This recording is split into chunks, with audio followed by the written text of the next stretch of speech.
Shalom saudara-saudari, puji Tuhan. Pembahasan hari ini saya akan membahas mengenai 12 bakul tentang bab pertama mengenai dua macam pengenalan terhadap Tuhan Yesus.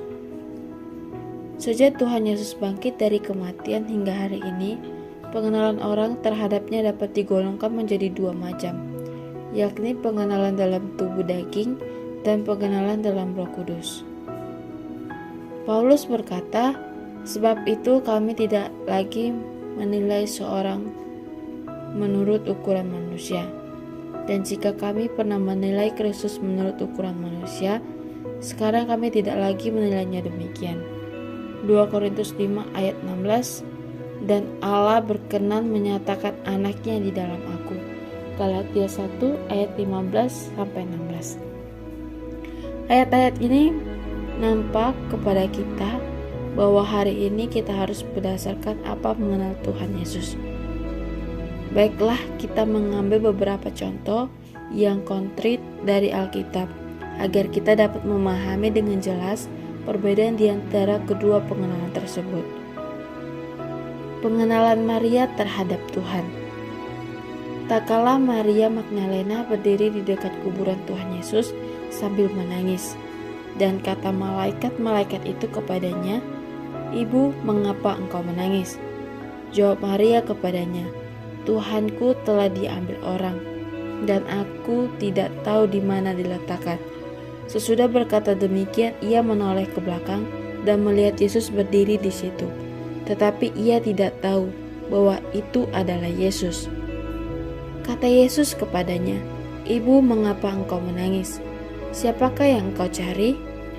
Maria menyangka orang itu adalah penunggu taman, lalu berkata kepadanya, "Tuan, jikalau Tuan yang mengambil dia, katakanlah kepadaku, di mana Tuan meletakkan dia, supaya aku dapat mengambilnya."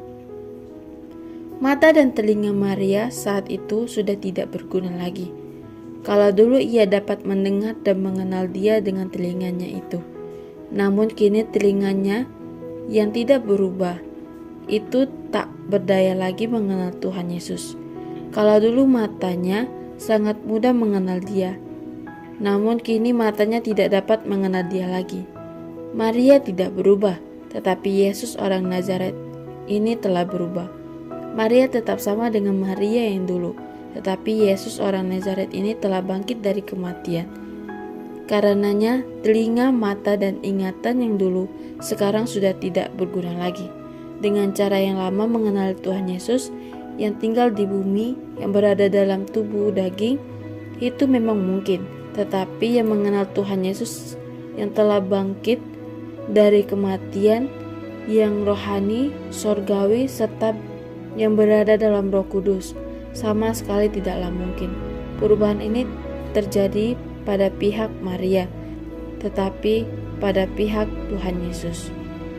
Di sini kita nampak sebuah prinsip yang sangat besar, yakni pengenalan wahyu bukan diperoleh melalui mata, bukan melalui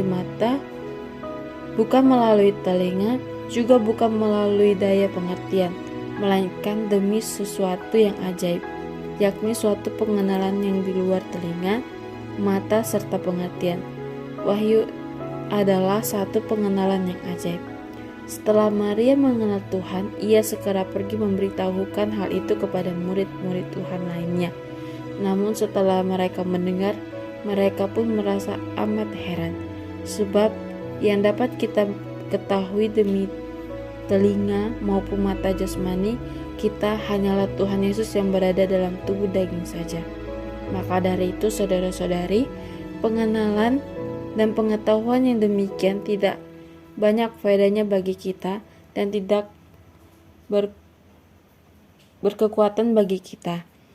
Kita wajib memohon kepada Allah agar mewahyukan putranya sendiri di dalam kita, sehingga kita dapat dalam jelas dari dalam mengenal, dari dalam mengerti, tidak kabur atau ragu-ragu demikian.